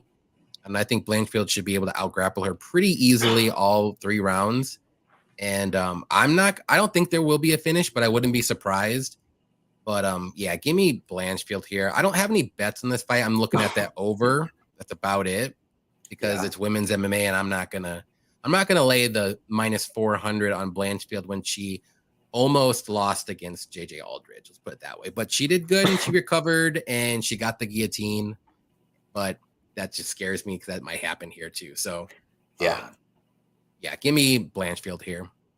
Yeah, I'm with you exactly how you broke it down. Molly McCann's always had pretty bad takedown defense. But Blanchfield, Molly McCann's got good elbows and stuff in the clinch. Obviously, she's got good spinning elbows. She's going to have better boxing than Blanchfield. Blanchfield has better kicks. She has really good body kicks and stuff. So I think Blanchfield can hang with Molly on the feet, but Molly's going to have way better boxing, way fat. Because like Blanchfield has good boxing with some power, but she's kind of like stiffer. Like she throws straight punches though too, but her kicks are way better than her punches. But I'm with you, man. She's going to have to get them takedowns, and she should be able to get them takedowns and control Molly McCann. I don't think she should be this big of a favorite though. I didn't throw her in any parlays or nothing because, like you said, she lost the first round to JJ Aldridge and wasn't looking much better in the second. So she hit her with that body kick and then got the submission. So but I'm going to take her. I'm going to take her by decision. I think it goes to the end, like you said. But line's way too big to be able to. Yeah. Plus, Blanchfield's still young. She's like 23, still learning. Yeah. She's really good. Don't get me wrong, but I mean, McCann's. I mean, I don't know. This is the close. I just do not like the line. I hate the line. I hate it. Yeah. And I don't know why they have these big lines for women's MMA like this because maybe it's just because whoever has the grappling advantage has like, they get a plus, like a minus 100 extra. It's just like, it's crazy to me. Right. If McCann can stop takedowns, it's going to be close, tough fight for sure. Yep. Papa Chuck said Blanchfield is going to get this to the ground and choke the shit out of Molly. It's hard to not root for her most of the time. Yeah. I like both these girls. Spinning back elbow from Molly, the Erin drops her on her head for a lot of control time. Yeah, that's what she's gonna have to do. Yeah. Yep. Prince said, Victor, I just checked her KO prop. It's higher on fight FanDuel. Oh, FanDuel plus 340 than any other sports book out here. Plus 300. Plus 340 is nice for that, man. Thomas Chun, what's up? He said, weird fight if McCann's takedown defense hold up. Yeah. Yep. Yeah. It will be. Jenna says, I say Molly whops her. And that could definitely happen, dude, because that's why I just stayed away from it altogether. Yeah. There's a lot of fights in there. I just stayed away. Carlos said the Molly McCann hype train ends in New York. I got Blanchfield in my Wild Fun parlay. Yeah, Pink Freud said JJ's underrated. She really is. Her takedown defense is good. She is. But if you're going to be like a champ in this, but I mean, she did what she had to do. But yeah, JJ's underrated and better takedown defense wrestling than Molly, 100%. Molly also called Meatball for a reason. Yes, 6-inch reach disadvantage and needs to get close. Yeah. Oh, Molly, yeah, I saw that. I thought that was a typo. No, Molly's got short arms, and that's her problem on most of the fights. Why she gets taken down, because she has to come in on the inside to throw all her punches, and when she's doing that, they're clinching her, putting her. I forgot about that because I thought that was a typo. I think I even said that in my video. I was like, "Wait a minute, that doesn't sound right," but I'm gonna go with it. Yo, Prince and Molly should fire her manager because from a business, fighting a grappler is just stupid. Yeah, she's got built all this hype up, but that's been her problem throughout her whole career. Is anytime she faces another grappler. Reggie says shows you how many more is putting dough on Erin. Yeah, a lot of it's still going up. It might be even more. Fight the easiest fighter for the most amount of money. Yeah, that's Erin is a sub. Erin via sub. Yeah, I can see that. Next fight, guys. Dominick Reyes versus Ryan Spann. I'm gonna start this off. This fight, I'm gonna tell everybody I bet the under 1.5. Ryan Spann has 20 wins. 17 of them are finishes. 16 of them are in the first round and a half before the under 1.5. 16 of them are basically in the first round. He's been knocked out. He's got 7 losses. 6 of them are finishes. He's been finished 5 times, and 4 of them are under in the first round by KO. So this dude's either finishing you in the first round or getting finished in the first round. Dominick Reyes, 12-3. He's been knocked out his last 2 fights, so he can get knocked out. And he's got 9 wins. Of his 12 wins, 9 of them are first round knockouts. This is the perfect storm of both these guys are finishers. Ryan Spann can't take a punch in the face. Go watch him fight Johnny Walker, Anthony Smith, any of his losses. He can't take a punch in the face. He gets hurt easy. And as soon as he gets hurt, he freaks out, starts taking terrible shots. Watch him fight Coral Robertson on the Dana White Contender Series, takes a bad shot. Robertson elbows him in the head like 3 times, puts him out. I've seen him get put out. Johnny Walker put him out like that too. So it's just what he does. But I'm taking Dominick Reyes by first round KO, and I bet the under 1.5 at plus 100, and I feel pretty confident with that. Yeah, I like that bet a lot. I'm gonna go with Reyes as well. I know the layoff is gonna scare some people, and the last 2 knockouts of losses is going to scare some people too, but Ryan Spann's fight IQ is not good. Like, I know he looked good in his last fight against Ian Cutelaba, who might have lower fight IQ than him, but you just don't know what Spann you're going to get. Are you going to get the good Spann like that, or are you going to get the bad Spann against, like, Johnny Walker and who else did he lose to? Anthony Smith. Like, I think Reyes is the better fighter overall. I think he has good fight IQ. He has power in his hands. He's a good counter puncher. And if Spann tries to come in guns blazing like he's been doing, the only reason why in his last fight he couldn't do that is because Ian Cutelaba is, I think, the UFC fighter that does it the most. He doesn't care. He just goes straight for whatever he's doing, and he gets finished all the time. So Spann's kind of the same fighter like that, but he has a really good guillotine. That's one thing to look out for. Other than that, I think Reyes will catch him. Like you said, he can't take a punch in the face in the first round. So to me, I think Reyes will get it done in the first or early second round. So I do like your under for sure. And I do have the under 2.5 rounds in this one with the Ottman and Frevola fight. So that's my parlay there. I like them. It's like a safer parlay. I think there'll be violence in both those fights for sure. Yep, Dev said he's got Reyes by decision, and Brooke said, Dev, you misspelled Dom by destruction because but yeah, Prince of Mischief said, I just want to see Dom bounce back, man. That dude got snubbed against Jones. Yeah. This is a good fight for him to bounce back. He has to be a little careful though. But he should be fine. Reyes is definitely due for a win. Shafiq said that. I'm just scared that he might freeze up, and then Spann will just like lunge at him and get like a knockout win or something. Dominick's so much faster, dude. His striking is so explosive. You just don't know with, you know, a year and a half off, and maybe he's a little gun shy now, and you know what I mean? Like it's think about the intangibles a little bit, and I don't want to think too much about him, but it's just something to think about. That's why I like the under here too, like you said.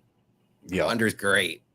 This is a good, perfect fight to not bet on a money line and just go with the under and hope for violence. Bet that violence, All right, next fight is in the men's lightweight division. We got Renato Moicano versus Brad Riddell, and I'll let you start this one. Actually, I think I started last one.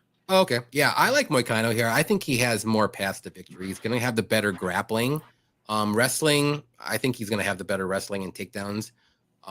Riddell's takedown defense isn't that great. I think it's around 65% or so, and on the feet, it'll be close. I know.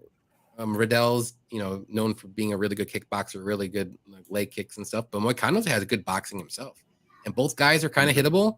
And Riddell's coming off of 2 pretty bad KOs, and I'm going to say Jalen Turner's fight was a KO because it was a club and sub, right? And so I mean, it might be close if it stays on the feet, but I think Moicano's going to shoot for those takedowns too.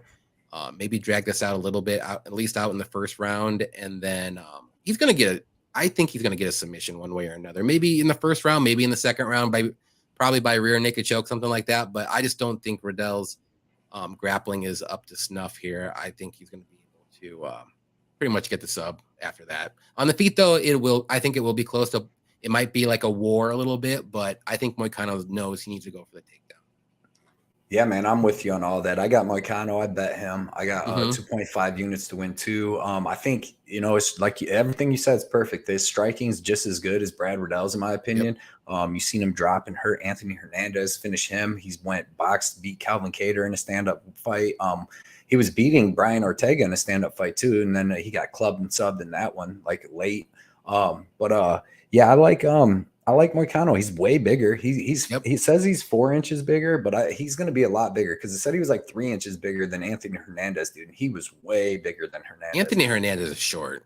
And Riddell's short, 5'7". He's shorter than Hernandez. Hernandez like 5'9" or something like that. They got him listed 5'10" or something. But Moicano's going to be a lot bigger. He's got way better wrestling. I've seen Riddell get taken down a whole lot. He's got way better grappling than most of these dudes that are taking Riddell down. Were like Malarkey and Mustayev and them dudes that don't have the greatest jiu-jitsu. They got decent takedowns. But Moicano, man, if you watch him against Jai Herbert and against Anthony Hernandez, if he comes out and fights like that and has that good game plan against Brad Riddell, he's going to dominate Brad Riddell. Like Brad Riddell's pretty good, but he's not really great anywhere. Like his kickboxing's good, obviously, but he's not a finisher.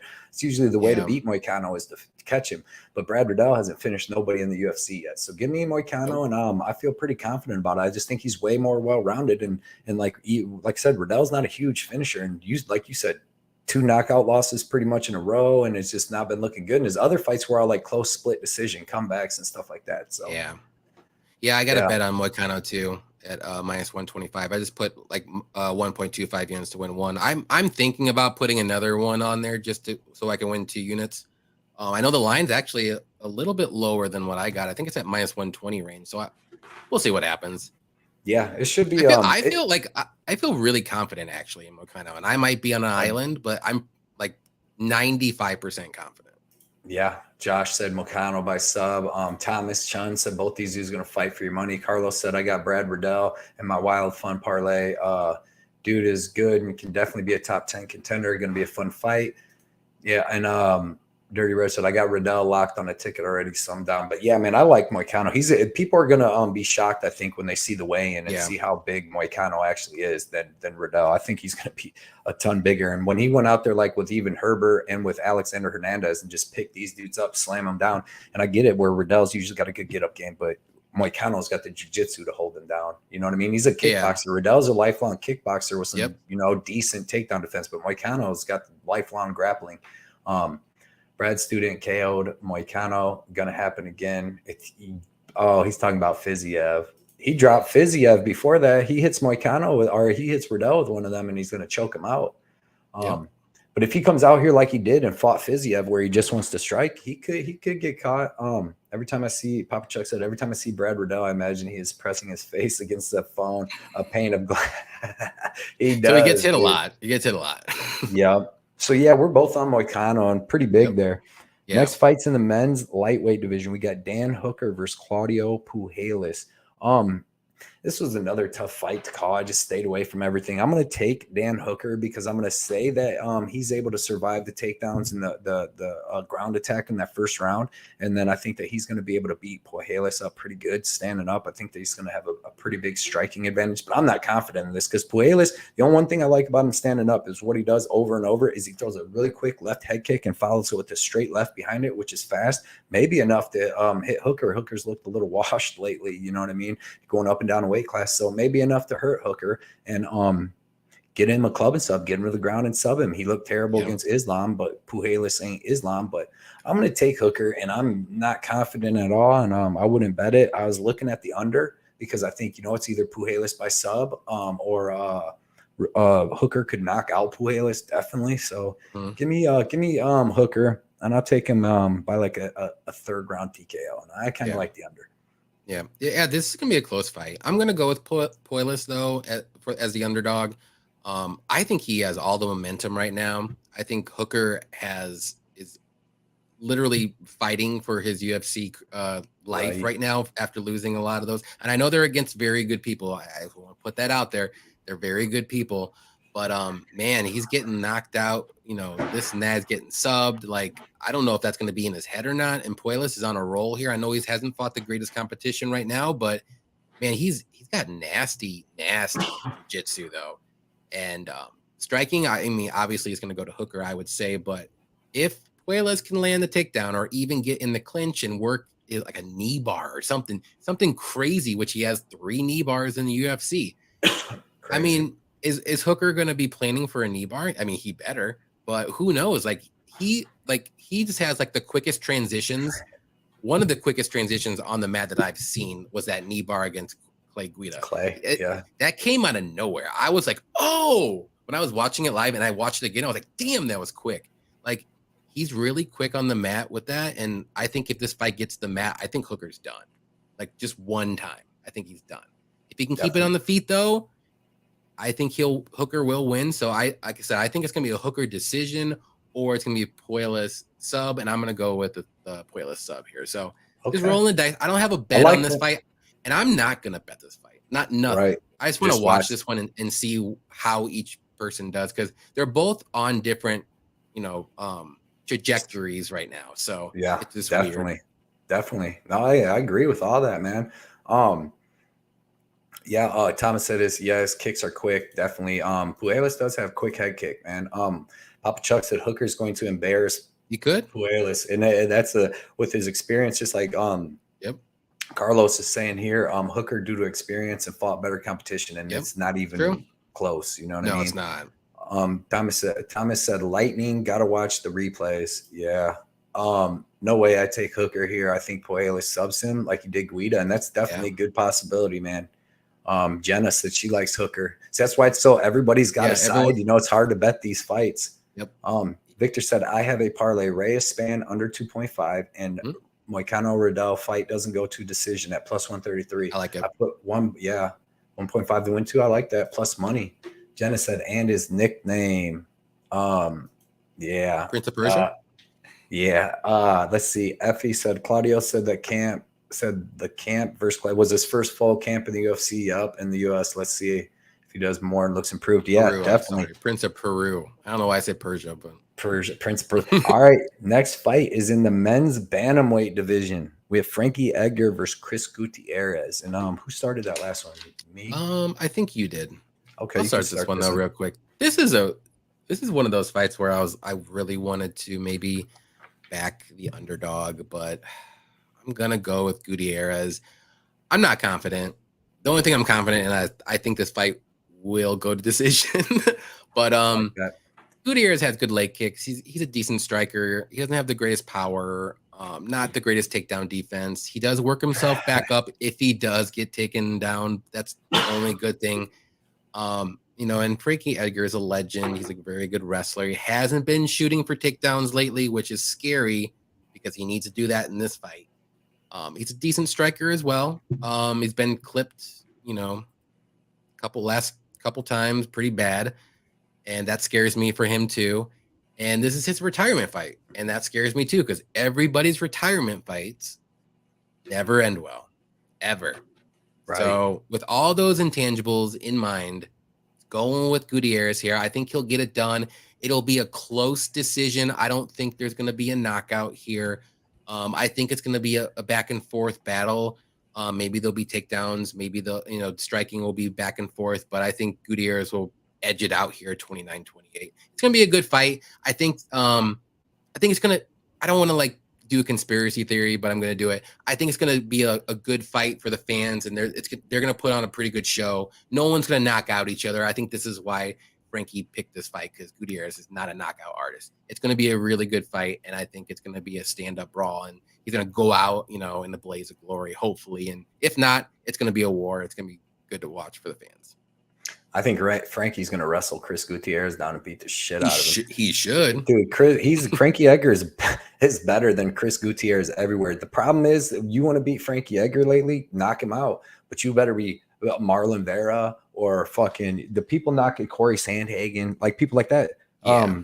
Chris Gutierrez don't knock anybody out. He knocked Dana out with that spinning back fist, but before that, dude, the infamous UFC Columbus. We were and and the only other person that he's finishing is Vince Morales with leg kicks, who he can't block a leg kick. But other than that, he's got what? 1, 2 split decisions, and then 3 other decisions in there. Like in the UFC, he's really, and then he had the draw with Cody Durden. He got taken out one time, couldn't get back up. I don't like Chris. I mean, he's got decent leg kicks, but if you go watch Frankie just a year and a half ago when he fought Pedro Munoz, that's Pedro Munoz thing. He went 5 rounds with Pedro Munoz, and he's got powerful leg kicks. But Frankie's got phenomenal fight IQ. Did you think that Frankie won that fight though? I bet on Munoz, so my version is going to be different because I bet on Munoz. I thought Munoz won that fight. I did too, but did I bet on him and think that? But I bet Munoz too. I was just wondering if you thought that too.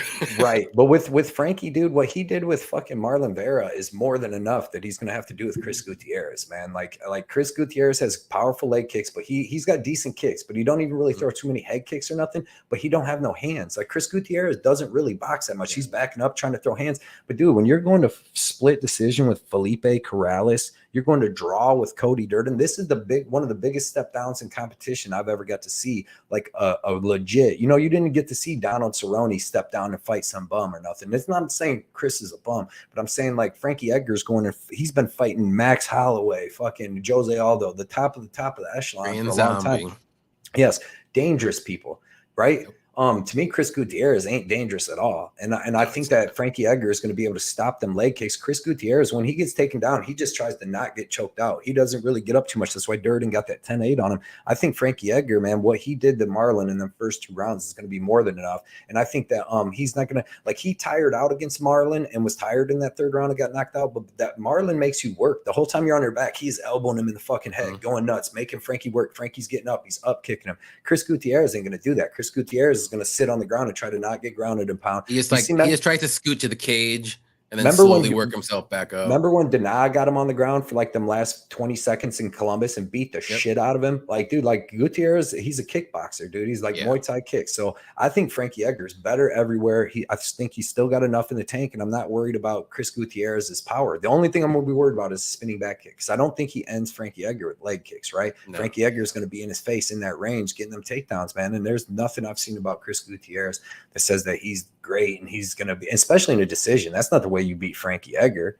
You don't beat Frankie in a decision. You know what I mean? You better put his lights out, because he was on his way to winning a decision over Marlon Vera, who is, 10 times more dangerous than fucking Chris Gutierrez. Chris Gutierrez ranked number 23 in the world. Frankie Edgar ain't seen nobody out of the top 10 in the last 20 years. So give me Frankie Edgar. I bet him. I put 2 units on him at plus 180. I don't blame anybody for betting Edgar here. I think he has a legit path to victory, and he better shoot for takedown. That's all I gotta say. Yeah, and he's going to. He's got good fight IQ. Frankie Edgar ain't never. He does, but just lately in his fights, so some of them have been short. Let's be honest, but the one he hasn't been shooting for takedowns. It's oh my god, dude. Or the Munoz fight, he didn't even shoot for a takedown. Well, Munoz is a high-level black belt, though. That's the thing. Munoz is high level. You can't. That's the reason why I thought he lost that fight. Is you can't stay on the feet with him either, unless you're going to outstrike him. And Edgar's striking or boxing, if you want to say, isn't the greatest, right? But Edgar's got good boxing. I hope as a fan that Edgar shoots for takedowns. Trust me, I really do. I don't have a bet on this fight. I don't even care what happens. And he's going to be in New York with the crowd behind him, like Effie said. And I hope he does. I really do. He's going to. And he has all the motivation. It's his last fight in the UFC. But that's what worries me too. Is everybody's retirement fights? They always give it their all, but it's always like. Yeah, but that's when it's like UFC trying to give Nate Diaz Kamzat or fucking, you know what I mean? It's like the UFC never gives these dudes. I mean, that's true. That's true. Like Dominick Cruz, maybe this is his last fight. Let's give him Marlon Vera. They give him. This is the biggest step down. Like I feel like UFC is really doing Frankie a favor here. It's true. You know what I mean? Like I think this is a very solid fight. I think it's a good matchmaking. Right. For both guys, too. Prince of Mischief said last time John did that, you cannot compare Frankie Edgar to John Vellante. John Vellante was never good, even when he was in his prime. Let's see. Dirty Reg said Chris G for the win. Let's make Frankie prove he can do it again. Theo said, I think after the Islam fight, Hooker has looked to improve his wrestling. Not that it was bad in the first place, right? Daz Frankie by decision plus 360, and I think that's what happens. Daz files Daz money. Yep, everybody knows Daz, man. I like that though, Daz. Dirty Red, true point, Cody. But damn, I hate old fighters that get used to losing. No matter, yeah, but he's not used to losing. Frankie Edgar is still a dog though. Chris Locke, that is certainly debatable though. Broke. He's very confident though. I know he's got the locks. Yeah, I'm like, okay, my pick is good now. All right, we're good. To be fair, I don't think Frankie remembers losing. Yeah, that was bad, but he was doing great up until then, and that was like only a year ago. Chris won one of my friends $15K once. Nice. I bet he was worried because I guarantee it was I bet he was sweaty. Split decision. I got to make them like he's went to 2 split decisions with terrible people, dude. With Felipe Colares, Geraldo De Freitas, and had a draw with Cody Durden, 125-pounder. Yeah, UFC is setting them up. Giveaway time. Here's your giveaway, Johnny. Yep, because we only got about all right, kiddos. Are we ready? I got 2 cards. Boom. I got a Dan Hooker right here. Scope. Select. Oh, them are nice. I got a Izzy score. I believe this is I don't remember what this is. Anyways, it's numbered 199 or 199. It's numbered. Oh, nice. So you got the numbered Izzy. Here we go, everybody. It's score. What is this from? Chronicles. That's what it's from. Okay. I'm going to do an easy one. So how many title defenses has Izzy done so far in his UFC career? How many title defenses has he had? I know this one. Wins. Title defense wins, which is going to be the same number. So 6 is not right. 7 is not right. Ooh. 5 is right. And who's the first 5? I saw 2 5s. Effie was just hitting numbers on the thing. Effie's hitting numbers. Wait, who's first? Effie? I think it's Effie. Effie wins. There you go, Effie. Wins. There you go, Effie. You're going to get some good cards. He only had 5? Yeah, this will be his 6th title defense right now. Okay. He's won the interim, and then he fought for the belt. Yeah, with Bobby to combine them, and then so it feels like it's more, but he's only had 5 title defenses. It's crazy. I thought it was more than that too. I'm like, really? I'm like, that's a good question. Yep. Send him that information. Effie, you know where to where to get me. Yeah. We're gonna have to be quick. We always go to Dustin Poirier versus Michael Chandler. I'm taking Dustin Poirier here, man. I think he's gonna have the better technical boxing. I think his leg kicks. He's really good at fighting power punchers like this. You've seen with McGregor, Gaethje, Alvarez. He's fought a lot of guys that are like Chandler, but maybe not as explosive as Chandler. But the first round, I'm gonna have the bet sweats. I bet 3 units to win 1.9, and Chandler Poirier needs to keep his hands up, not get hit too much. I don't think Chandler uses his wrestling here because Poirier's got really good jiu-jitsu and probably not going to get held down, and that'll just wear Chandler out quicker. So I see a lot of striking, man. And the first round's going to be crazy, and I expect Dustin to land his leg kicks and stuff, and just the technical striking to be using both hands, hit him up with them jabs, and he's got really good in close boxing. So give me Poirier, man. I just think he's got more ways to win. I think he's more durable. He's the younger guy, more durable guy with the better fight experience. Who you got? Yeah, I'm going to go with Poirier here. I think it's going to be a fireworks in the first round, if you want to say. Chandler does not put on boring fights, and either does Poirier. They're both brawlers. Chandler is more explosive early, but he does fade as the fight goes on. Poirier's better striker technically. They both have good power, but I think Poirier's power translates through all 3 rounds instead of Chandler's power kind of fades. And I think Poirier's chin's a little bit better than Chandler's. Actually, no, I'm sorry. It's a lot better. And Chandler also wears a lot of damage too. So I think Poirier is going to win this one. I don't think the only way I would say that Chandler wins is if he just catches Poirier in some weird, crazy thing early on, like he did against Tony. But I could see Poirier should win this one, and either by decision or a late, like 3rd round knockout when they're kind of like, just throwing and brawling, and then just like the Conor fight, just like the Gaethje fight, like just he finally gets the like knockout win or something like that. Do the damage and stuff. Yeah, do the damage and just so much, and like he just can't take it anymore. I think this is going to be probably the fight of the night. I expect nothing less. So give me Poirier. I'm very high on Poirier here too as well. I think he gets it done.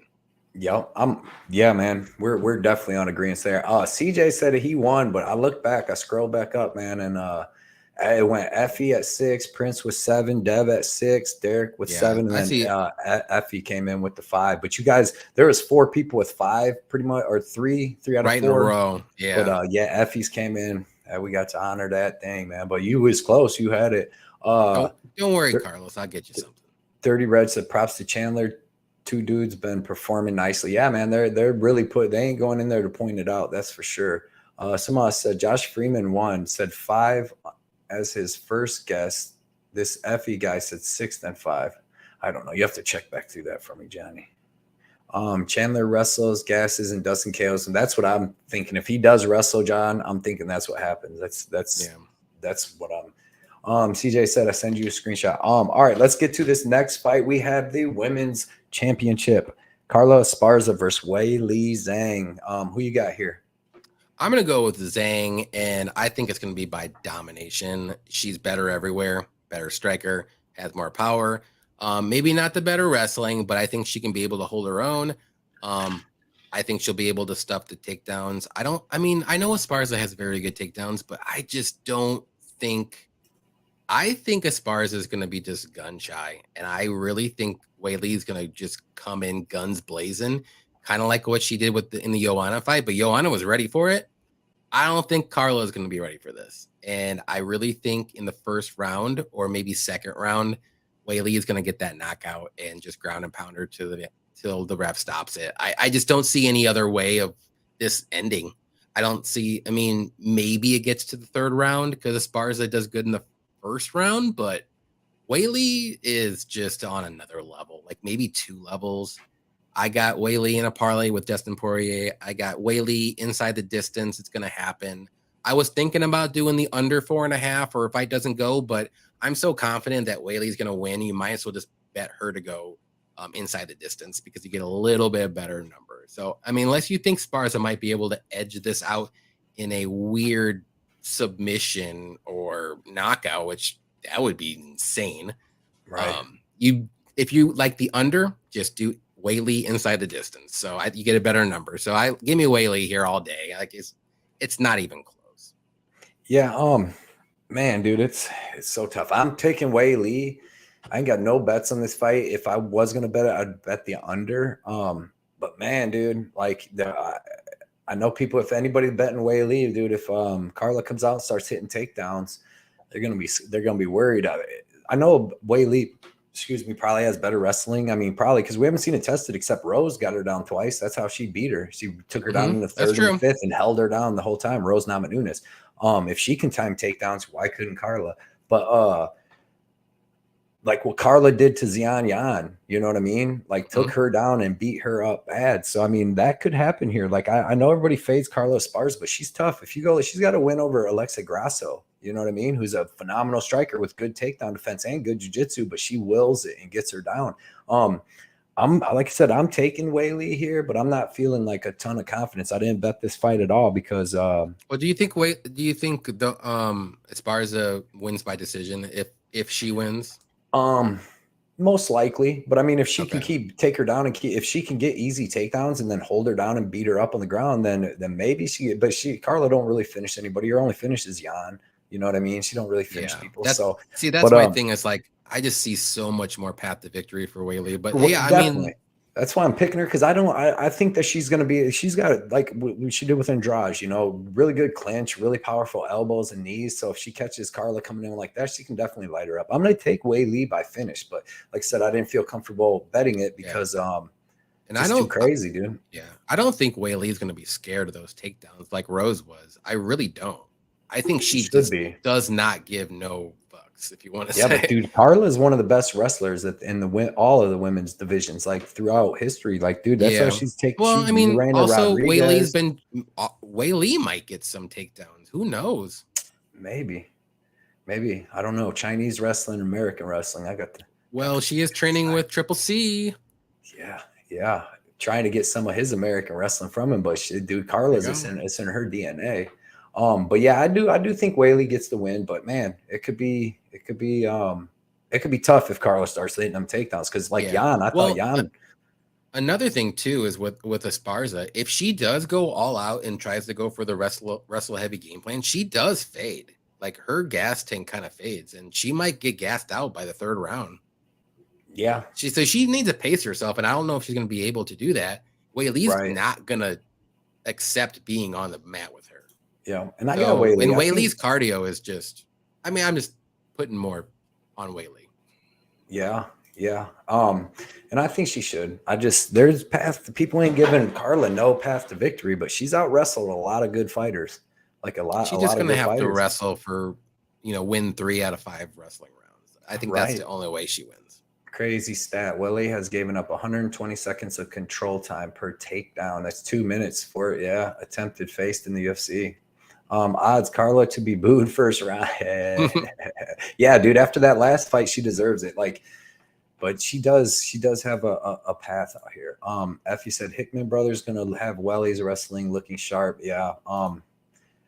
It'll look like Esparza versus Joanna. I think so, but I think Esparza's striking is a lot better. She ain't just gonna get overwhelmed and give up. You know what I mean? She's fought some decent strikers since then. Struck with him. Rodriguez. She struck with Rose. Yeah.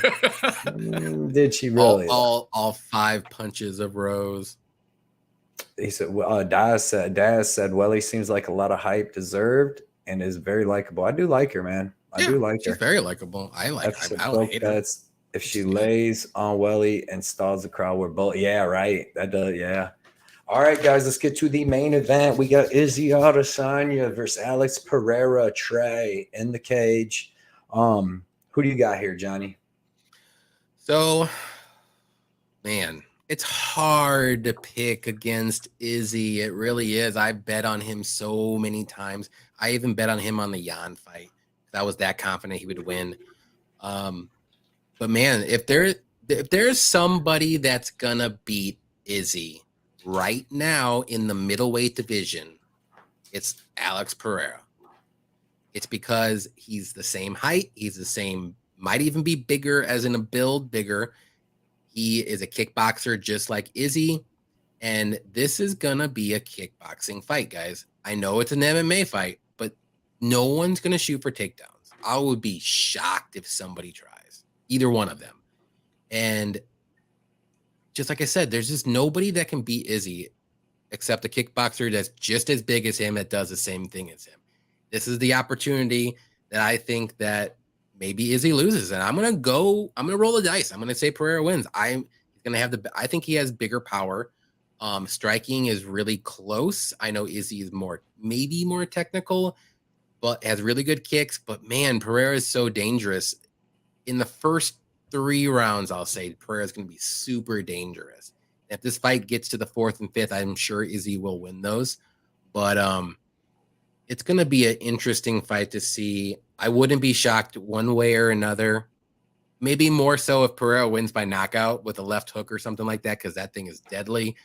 But if this is ever a time, like I said, to pick against Izzy, and I don't do that ever, this is it. I'm going to try it out, rolling the dice. I have no bets. I want to enjoy this fight. Right. That's the no way to do bets. I don't even want to do any overs. I don't want to do any knockout props. I don't want to do anything. I just want to just take it all in. I want to see if Pereira can get it done. Because if Pereira loses and Izzy wins, Izzy's going to defend that title for like 10 more times. However much he wants to. Let's put it that way. I know he's a little bit getting up there, but he's that good. No one's going to be able to beat him. Like, and I love Whitaker. I think Whitaker's amazing, but he just can't beat Izzy. And I think Whitaker can beat Pereira. So if Pereira wins and Whitaker gets the next shot after he beats Costa, right, Whitaker's going to be champion. Trust me. You heard it here first. So who I'm going to go with, my pick's Mike right Tyson? up there. No, I love that Mike Tyson guy. Right over there. If you see him, that's Izzy. Izzy Adesanya. I'm picking Izzy, man. Watching their kickboxing fights, you know, the first fight, the decision was a split decision that could have went to Izzy. The second fight, I thought Izzy was winning the fight until he got knocked out, and it was late in the kickboxing match. I think Izzy, you know, way more experienced. Obviously, he's got 24 MMA fights where Alex has 7. Izzy's the way more experienced in that fashion. I think he's going to have a better clinch. Izzy might even have a better wrestling game because, like you said, he's been training MMA, fighting MMA, defending takedowns a lot longer in Pereira. And when you're defending them, you're learning how to do them too. You want to, I mean, if you're in wrestling practice. So I think he's just a more well-rounded MMA mixed martial artist. He's younger.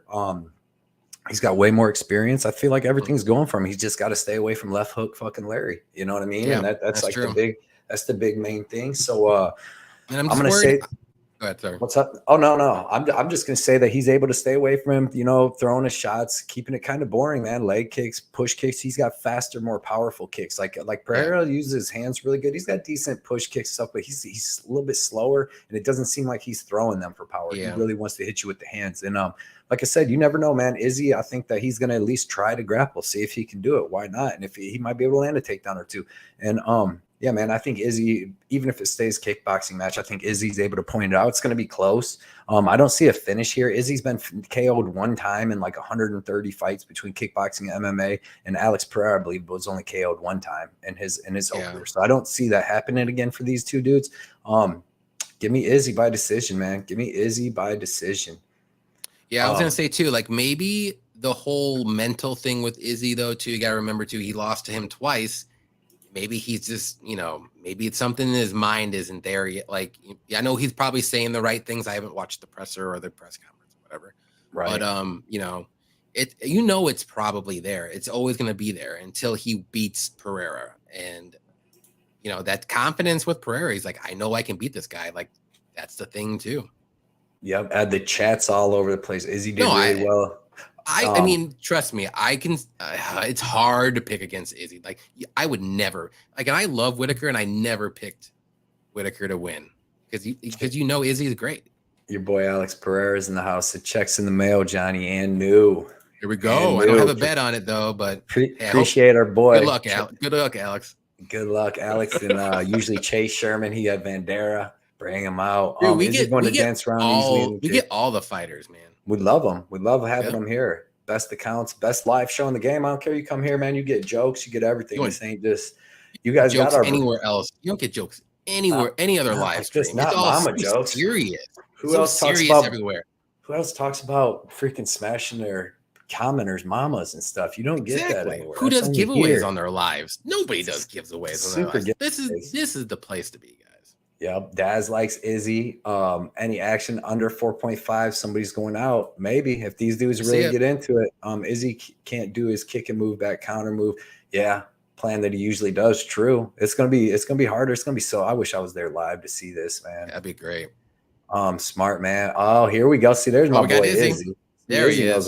See, we get all the good guys, dude. I need you to come sign this painting, man. I'll send it to you. Baby Blood needs it. I'm about to go get her too.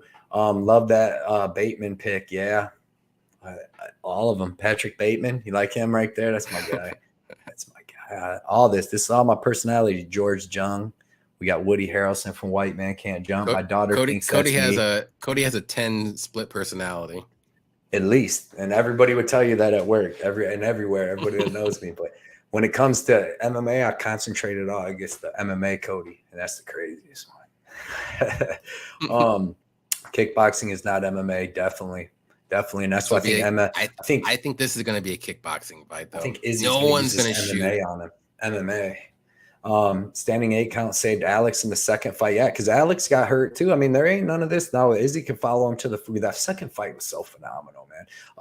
Solar Warden, great show, gents. Don't be lazy, motherfuckers, in the chat. Word. One fucking for the like, exactly, man. Please. We do this for you. I promise we don't get paid for this so much. Prince of Mischief, like $2 tops. Yeah, if that. If that. Izzy by TKO, 4-5 round. Pereira gas would try to find his shot. I like that. Let me get Baby Blood here real quick. Baby Blood. Alex reminds me of Canelo in the sense that even if you block his shots with a high guard, that shit still hurts like hell on people's arms. Yeah. It's going to be a really good fight. Like, they're both the same size. That's the thing. Izzy's going to be used to fighting shorter guys, smaller fighters, not big as tall as him at least. And even grapplers. Like, Alex is not going to be shooting for takedowns. And if he does, I would be shocked. If Izzy shoots for takedowns, I will be shocked. This is just going to be a normal kickboxing match. They're going to stay at range. They have the same reach of 80 inches. They're 6'4" each. Like, it's just going to be crazy. Like, this is going to be a really cool fight to watch. And like I said, if Izzy wins, no one's going to beat him in the middleweight division. There's just nobody. I don't see anybody. He's beat everybody in the top 5 or 6 right now. So he beat Whitaker twice, and I think Whitaker is the second best middleweight right now. And it's not even close. Like, Whitaker will beat everybody else except Izzy. That's just how it is. Here comes Baby Blood. Maybe I'll do a Baby Blood parlay if she picks the right people. Baby Blood! Say what's up, everybody. What's up, everybody? Baby Blood! Okay. So what 2 fights you guys want? Should we do? You know what? Let's do Israel Adesanya versus Alex Pereira. Okay, who's going to win? Israel Adesanya or Alex Pereira? This Pereira. Which one can I pick on the underdog? That's the underdog. She picked Alex Pereira. And the underdog. Yeah, you picked the underdog. Who's going to win? Renato Moicano or Brad Riddell? Brad Riddell. Motherfucker. I tested. I didn't know underdog. Another underdog. I don't know how you always. Yeah, all right. Another underdog. Last Dustin one. Poirier.